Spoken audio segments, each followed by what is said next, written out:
10, 9, 8, 7, 6, 5, 4, 3, 2, 1, 0.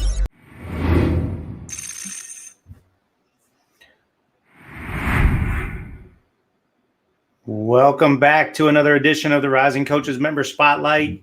Today's episode is brought to you by Fulcrum Tech, the best video editor on the market.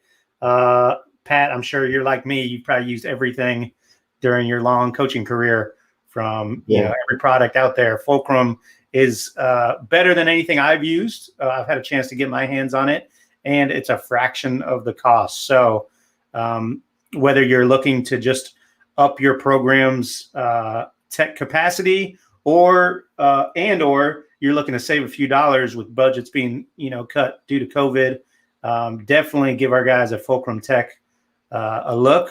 You can go to their website or follow them on social media. It's Fulcrum Tech without the H at the end, because apparently that's the cool way to spell it. And hit them up, let them know that Rising Coaches sent you.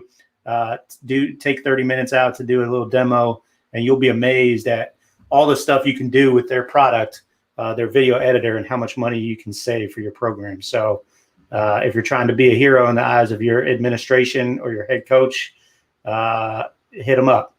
Okay, let's get to it. Very excited about our guest today, Pat Monaghan, assistant coach at Southern Illinois. Pat, what's up, man? How are you? Doing good, Adam. Doing good. Appreciate you having me on. Actually, every morning I work out at 6 a.m. and I listen to previous coaches, podcasts, and stuff. It helps me get through my early morning workouts. So I'm excited to be on. I love it. I'm surprised we don't put you to sleep, but I appreciate you saying that. No, it's all good insight. It's all good insight. Well, good. Well, let's get right to the good stuff, man. You played 2 years at Harper Community College and 2 years at Lewis. We ask everybody, you got to give me the scouting report. If I'm playing against Pat, how am I guarding you? Long time ago, I was a below average athlete. I would say I was tough as nails. That goes with a little crazy too. But obviously could shoot the basketball.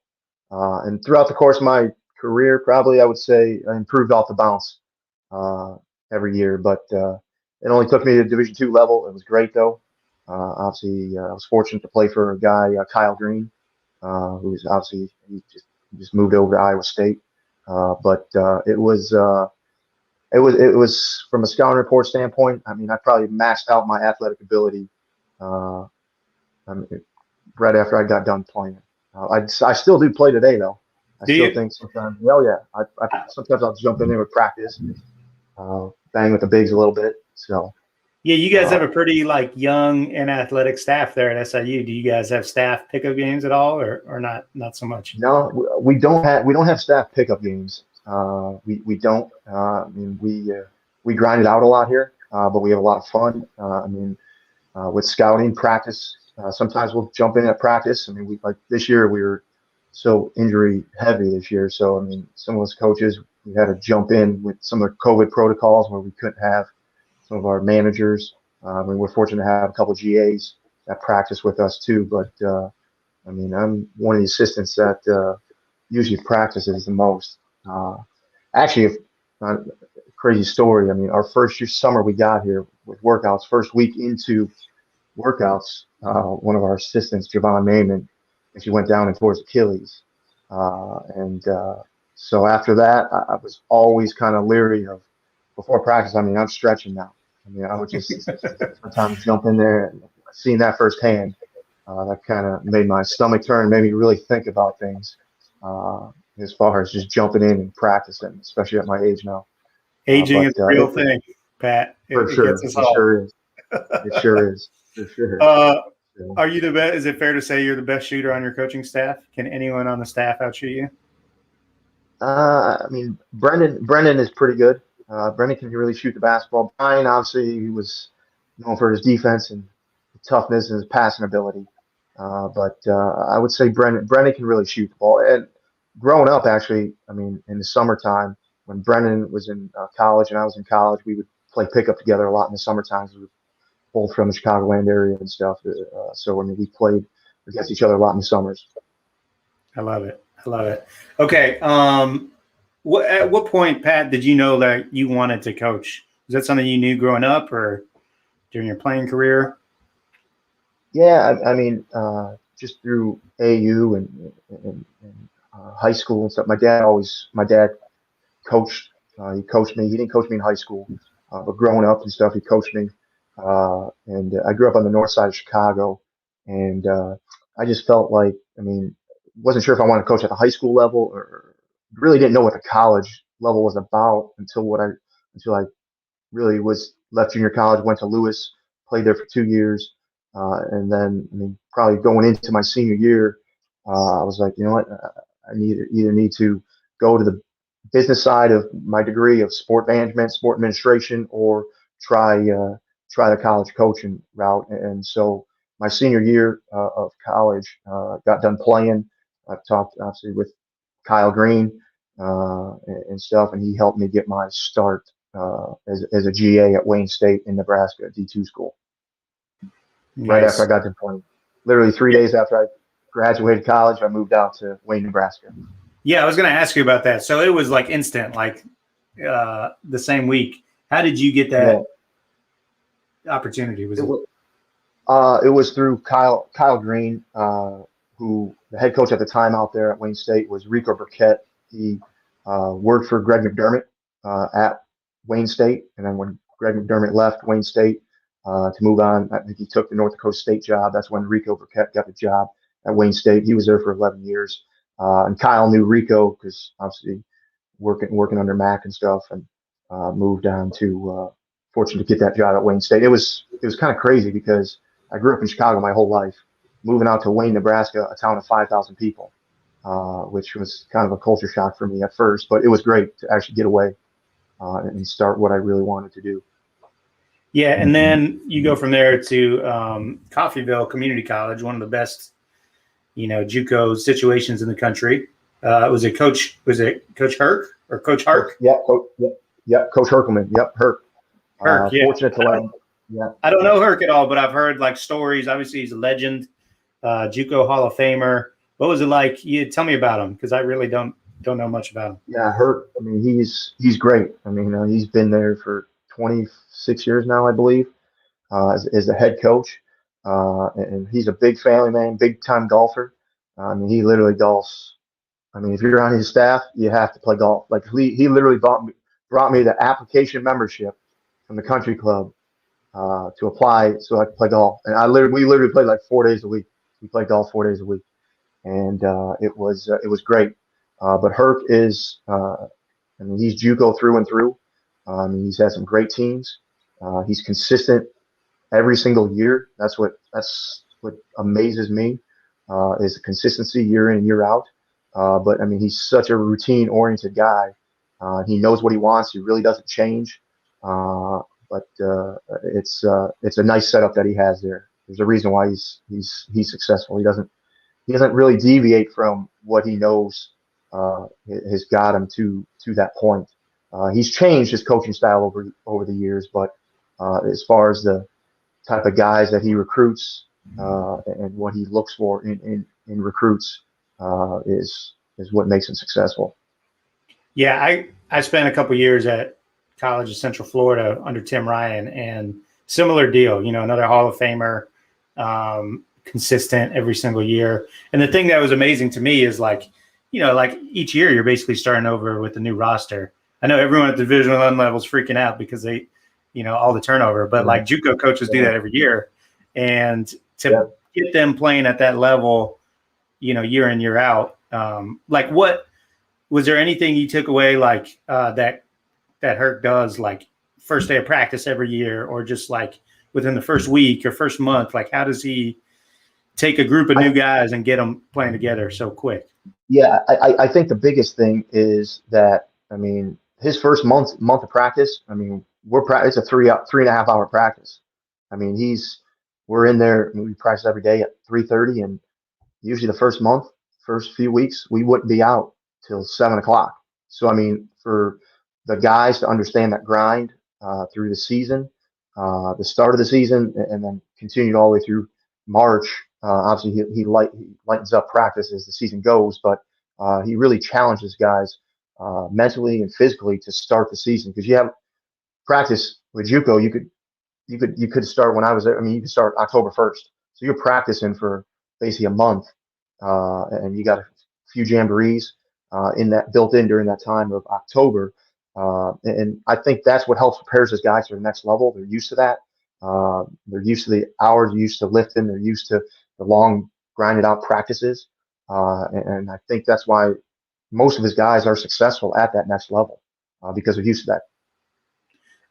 Did you enjoy your time at JUCO? Like, was that a fond experience looking back on it? Yeah, no, I mean, I love JUCO from the standpoint because you have to do everything. I mean, it was obviously, I mean, I was fortunate to be at a place like Coffeyville, where at the time of the Jayhawk, you could only have 5 out-of-staters. So on Tuesday and Friday nights, you're driving to Wichita, you're driving to Kansas City, you're driving all over the place to really recruit in-state, because you're trying to sign the best in-state kids possible that are going to go junior college. And then you really have to then branch out nationally with with obviously your 5 out-of-staters. But I just thought, I mean, junior college is like I said, is great because you can do everything.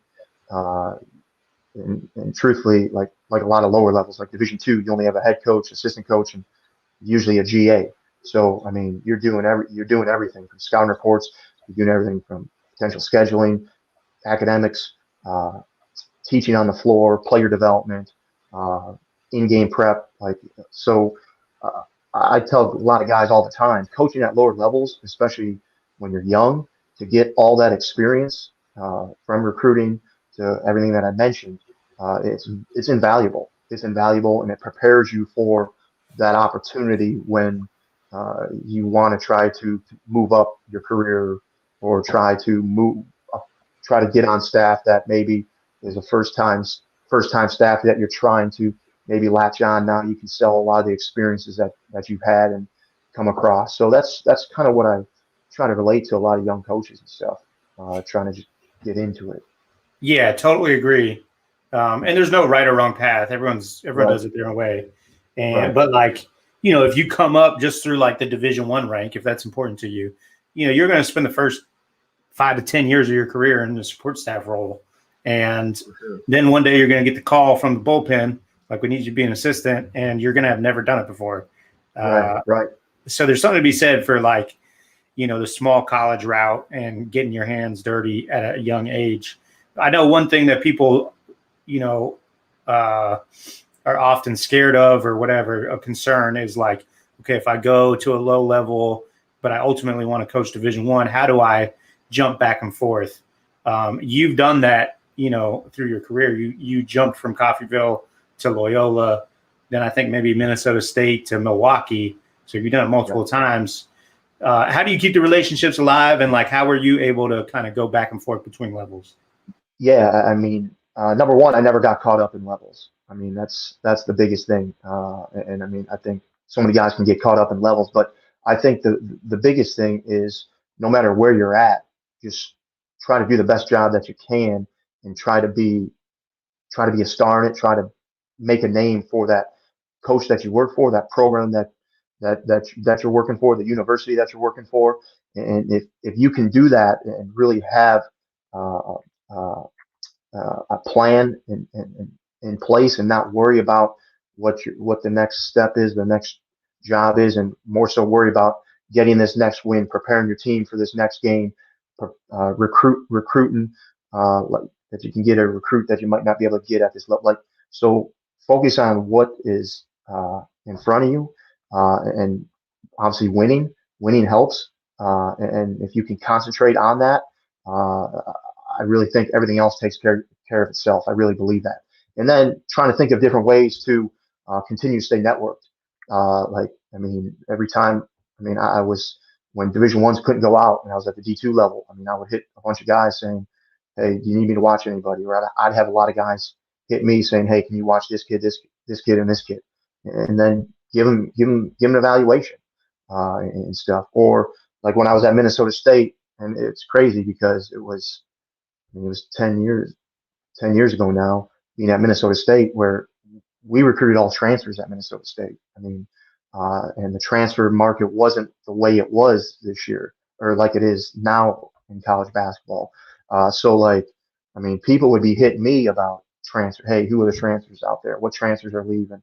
Because that's all we really recruited at when I was at Minnesota State, besides a few high school kids. And I just felt like continuing to stay relevant and continue to get your name out there and texting guys that after wins that you see on the ticker. Hey, great win. So big time win tonight. So, I mean, just thinking of different ways to continue to develop those relationships. And it's just like anything. It's just like recruiting. You got to work at the relationships. You got to work at, because you never know if you're going to need that person down the line, or that person's going to need you.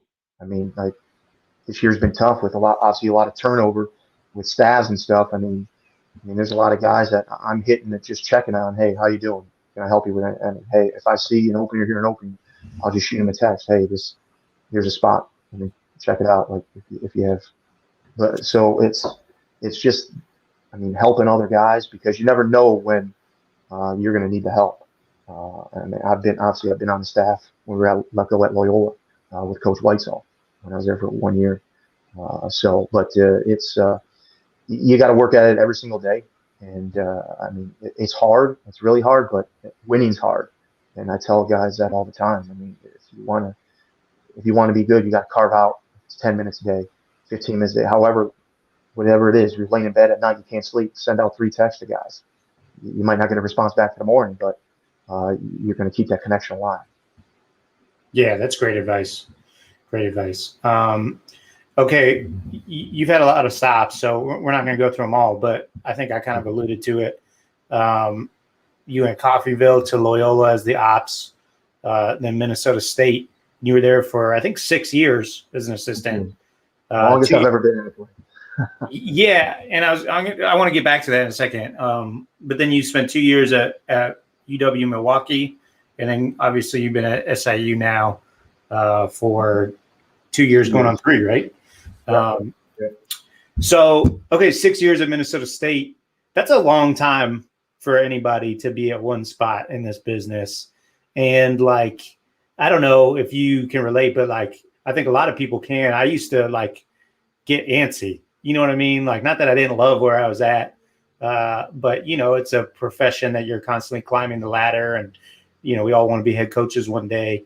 Did you ever feel that? And if so, like, how do you like ground yourself? Yeah. So, I mean, like I was there for 6 years, and it was kind of unique because we just got let go at Loyola. I mean, I'm 28, first time. I mean, I'm still obviously trying to climb. I got to Division I level. We got let go, and I knew Minnesota State. I mean, it was a top D2 school in the country. Coach Mortadale's been there for 20 years now. He's had success. It's a great university. It's easy to recruit to. It recruits itself at times, but I coached my brother there for 3 years. He was there for 3 years. He transferred from South Dakota State, and then we won. I mean, we won my first year there. They just came off Final Four. I got hired, and I think it was middle of May. They already signed everybody. So it was like we won 7 games that year. So Coach Morthay brought me. I mean, my main priority was to recruit. That's what the position was, and so I knew we had a task at hand. And it was his first losing season in like 10 years, and so then all of a sudden, I mean, we won 28 games that next year. We won 30 games that year after that, and then it was 24. I mean, we had 2 All-Americans, and throughout that time, I mean, I had a couple opportunities to leave to get back to Division I level. However, like, I mean, I had a great quality of life. I was making pretty good money, and we were winning. Like, we were winning, and so the next challenge for me was like we lost all our guys. I mean, we were top 10, top 15, basically for 3 years, 3 years in a row. And then I wanted a challenge of, okay, we lost all these guys, had to go out and recruit a whole new team. And so had to recruit obviously at a high level. And I still wanted to prove that we can still make the NCAA tournament after losing all these guys. And we did that. We won 24 games that year, we made the NCAA tournament. And to consistently do that like for 4 straight years, that was tough to do. But I really, I mean, don't get me wrong. I mean, there's times for me to leave, but I knew I had a great spot where I was at. I wasn't caught up on level. I mean, I could recruit. I mean, I just felt like, I mean, people were noticing that we were winning and stuff, and I knew I wasn't going to leave until it was the right opportunity to leave. So to me, that was more important, was winning, really continuing to establish myself before I just wanted to potentially jump at the next opportunity. So I just felt like it had to be the right opportunity. Yeah, really good stuff. And obviously, like winning, as always, helps. For sure. Okay, tell us a little bit. Okay, obviously, Coach Mullins is from Loyola. Loyola's, everyone talks culture, right? But like Loyola's actually like demonstrated culture with their 2 incredible postseason runs this year and a few years ago when they went to the Final Four. So like I know that that's like what you guys are establishing there at SIU, and you're building your program, I would guess, similar to the same blueprint as Coach Moser did at Loyola. Talk to me about that. Like, how is it different than what anyone else is doing, and what are you guys like really like about and on a day-to-day basis? Yeah, I mean, I think the biggest thing that we concentrate on is just get better today. That's it. We don't talk about the next day or the week or the month. Like, we just talk about get better today, and we do that as a staff. We do that with our players. We do that with our recruits. And the 2 things I think we really focus on is player relationships and player development. Those 2 things, and meaning get better every single day is with player relationships with our guys, touching our guys somehow, and then the development of our guys. If it's sending them a motivational clip, if it's coming up to the office and watching film, if it's getting in extra work. And now, I mean, you got to recruit to that too. You got to recruit the guys that love to grind it out, that have a chip on their shoulder, that want to get better every single day. Because if you're going to talk about it every single day, you got to have guys that are going to live it every single day too. So I think that's the biggest thing that we try to focus on is a program, and Coach does an unbelievable job of that, of focusing on that and getting better every single day. And that's why we've had some success here, especially when we've just taken over in the last 24 months. I love it. Okay. All right. Before we let you go, Pat, give us like the best, maybe the best lesson you've learned in your coaching career, or the best piece of advice you can give to somebody who's doing the same grind. Yeah, I mean, probably the best thing is, I mean, just try to be the best person that you can be at your job. And I think there's so many guys that get caught up at moving to the next job or that, but I take pride in knowing your value. You got to know what your value is. And like I said, unbelievable pride in every person that I've worked for, every head coach I've worked for. I can call up and, hey, coach, I need this, I need that. Hey, can you help me with this? Or they'll call me. Part of that is because of how I was available every single day to them. And I think the more availability that you can be to your program, to your head coach, to your staff, I just think it can go a long way. And I don't think a lot of people think that way. And I would say just being available on a daily basis to your staff, to your head coach, to your players, that can go a long way, especially, as you know, trying to stay in this profession for a long time. I love it. Great stuff, Pat. The last thing that I do want to mention, not to embarrass you or put you on the spot here, Pat, but Pat is sponsoring two members, 2 rising coaches, which is such a generous, gesture by you to give back and pay for guys' opportunity to get involved with rising coaches. So that's going up on our social media accounts today. If you're interested in a membership, a free membership, compliments of Pat, we appreciate it. Just hit us up on social media. There's a form that we'll post that you can fill out for an opportunity to do that. But Just want to thank you for being willing to give back and invest in some other people's careers. For sure. I mean, that's what we do as coaches. That's what we do for our players. And I mean, I think if you can do that for someone who's trying to break in the profession or trying to stay in the profession, I just think it's an invaluable thing that you can be a part of to help somebody down the road. Well, we appreciate it, Pat, and thanks for jumping on with us today. What is it? Is it Go Dogs? Is that what we say up there? Go Dogs. Let's go. Go Dogs. Let's go. All right. Thanks, Dogs. Pat. All right. Thanks, Adam.